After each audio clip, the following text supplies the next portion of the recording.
It's not just about anxiety. What school refusal teaches our kids about trust, and us about trust too? I only use the word school refusal because of it being more widely known than EBSA. Before our kids can trust the school, they must trust us to keep them safe. We are their safety net. And it can be particularly tricky because we are also being told that we should just push our children into school and get them in there.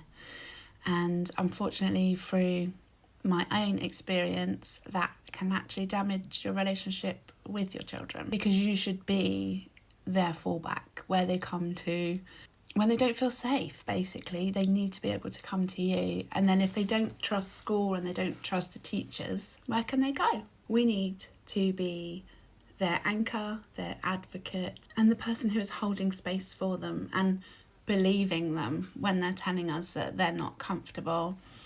Now, I've learned along the way that a lot of autistic children, my son included, lost the trust at school because teachers or staff members would say, okay, well, if you just leave mummy and you come on in, we are then going to go and, for example, go to the library and look at the fish tank. And then what happens is the child will then go, right, okay, cool, I can do that. We can go and look at the fish tank. I'll leave mummy. It's very scary, but they feel able to do that. But then what they find is that the teacher or the staff member then gets distracted and going to see the fish tank doesn't happen. Now, whilst I can completely understand that our teachers and staff members are overrun and trying to help a million kids, what that teaches our children is that a promise is going to be made and then a promise is going to be broken. Now, to a neurotypical child, if you do that often enough, they're not going to believe you. But when you've got a neurodivergent child who typically operates on a very logical minded basis, you tell them that you're going to do something, you should damn well be doing that and following it through. And it breaks the trust down to nothing. So the next time that teacher or staff says they're going to do this, the kid's going to be like, no, you didn't do it last time. Why am I going to believe that you're going to do it this time?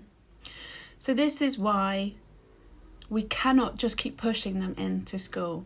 We need to look at building a layer of trust with the school so that our children know that they're going to be listened to, things are going to be followed through, and only then are they going to start trusting that they are safe to be in that school.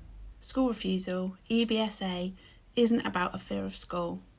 It's a fear of trust, of being let down, and it's a fear of those relationships not being what they're purporting themselves to be.